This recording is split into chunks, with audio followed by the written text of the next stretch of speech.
En este video pondremos sobre nuestra mesa redonda un tema que consideramos relevante para que los pueblos puedan hacer mejores elecciones a la hora de elegir a sus servidores públicos. Como siempre, la idea es debatir al respecto y pasar la voz si lo creemos adecuado. Cuando se habla de cómo poner fin a las injusticias y contaminación ambiental, 4 de los comentarios más comunes son: si yo tuviera el poder, acabaría con esto y con aquello. Los que están en el poder son los únicos que pueden hacer. El cambio comienza por uno. Y sé tú el cambio que quieras ver en el mundo. Y hablando de los funcionarios públicos, los comentarios más frecuentes son: yo no pierdo mi tiempo en votar por ninguno. Todos son unos corruptos. Tenemos que hacer algo para quitar a esta lacra del poder. Esto es sabido por las Naciones Unidas, pero al parecer ellas están más enfocadas en que la gente vote cada 4 o 5 años a ciegas a que tengan los puestos públicos a los más aptos. Pero, ¿qué podemos hacer para reducir el riesgo de votar por la persona equivocada? Identificando el problema, recogimos la siguiente lista de culpables según diferentes puntos de vista. Número 1. El dinero.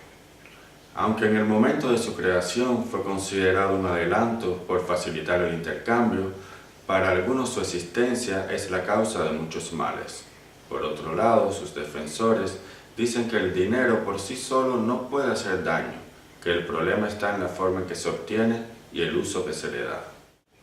2. Los medios de comunicación. Cuando se trata de elegir a un candidato, ¿quién sino los medios para informar al público de los mismos o lavarle el cerebro para que vote por alguno en específico? 3. Los grupos de poder conocidos por algunos como el hombre detrás de la cortina. Estos, a cambio de favores futuros, proveen los recursos económicos necesarios para que sus candidatos puedan invadirnos con propaganda, desatándose una guerra donde casi siempre gana el que más dinero tenga para su campaña. 4. La ignorancia de los pueblos acostumbrados a votar por el más popular y no por el más apropiado. Resumiendo, gracias al dinero entre los candidatos, los grupos de poder y los dueños de los principales medios de comunicación, se crea una alianza donde los pueblos no son bienvenidos, sino convencidos. Y como las instituciones generalmente buscan sus propios beneficios, los intereses de los pueblos y los de las altas esferas se repelen. Pero, ¿qué sabemos de los candidatos? En temporada de elecciones nos enteramos de sus infidelidades, preferencias sexuales y lo más importante, que tienen un plan para traer prosperidad y seguridad. ¿Y qué no sabemos? Bueno, no sabemos en qué consisten esos planes tan maravillosos, ni cómo removerlos en caso de que no sean competentes. Entonces, ¿qué opciones tienen los pueblos para hacer mejores elecciones y por consecuencia tener ellos el control de sus acciones y recursos? Para empezar, el dinero no puede ser un factor determinante a la hora de elegir a un servidor público. El futuro de los pueblos no puede estar basado en publicidad parcial, sino en personas aptas para los cargos y gente capacitada para hacer buenas elecciones mediante procesos justos y transparentes. Tenemos que hacer los ajustes adecuados para que todos los candidatos sean dados a conocer al público igualitariamente. Hasta nuevo aviso, los medios pueden seguir con su programación idiotizante, pero en tiempos de elecciones seguirán la norma.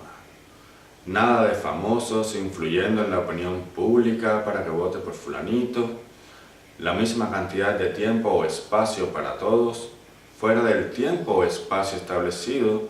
Para hablar de un candidato, este tiene que estar presente, y si entrevistan a uno, tendrán que entrevistar a todos.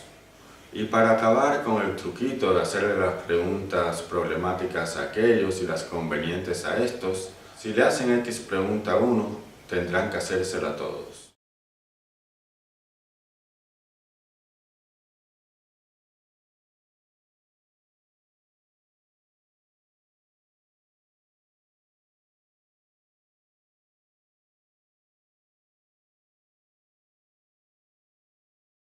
Estas medidas, además de neutralizar ciertas manipulaciones, también pueden ser la esperanza hecha realidad para los partidos políticos pequeños que en la actualidad, por falta de recursos, no tienen ni la más remota posibilidad de ganar unas elecciones. De hecho, estos partidos pueden ser los más interesados en estas propuestas si es que en realidad piensan obtener un puesto importante y no es tan solo por los fondos que reciben de los gobiernos. Estas recomendaciones traerán controversia por afectar el control de la élite mundial, y el primer argumento que pondrán será que es un ataque a la libertad de expresión, excusa que han sabido exprimir muy bien para crear rivalidades, guerras civiles y hasta golpes de Estado sin ser castigados nunca como autores intelectuales. Pero no nos dejemos engañar. Libertad en todo el sentido de la palabra, eso de que uno puede decir o hacer lo que quiera sin ser controlado o limitado, nunca ha existido ni existirá. Despertemos de esa ilusión que nos han sembrado los diablitos de carne y hueso, porque ni aun ellos la tienen. Si la tuvieran, no tendrían que fabricar tantas falsas banderas para hacer sus guerras. Desde el momento en que dos personas interactúan, hay leyes, que no tienen que estar escritas en piedra para existir, y las leyes reducen nuestras libertades. Tenemos y queremos libertad para hacer y decir ciertas cosas, pero no todas. De lo contrario, duraríamos menos que un merengue en la puerta de un colegio. ¿Y qué decimos de la famosa palabra democracia? A la cual, en su estado natural, solo hay que cubrirla con principios como la regla de oro para asegurarnos que no se vuelva abusiva y es aplicada correctamente cuando las propuestas son presentadas inmediatamente al pueblo para que sea él quien decida. Eso no existe en el presente, ni siquiera en los países que tanto alardean de ser democráticos. Un ejemplo lo vemos con el tema de la guerra contra Siria. La mayoría de los estadounidenses se opuso a una intervención militar. ¿Y cuál fue la primera reacción de la Casa Blanca? Lanzar una campaña mediática para convencer a sus ciudadanos de que dicha guerra es necesaria.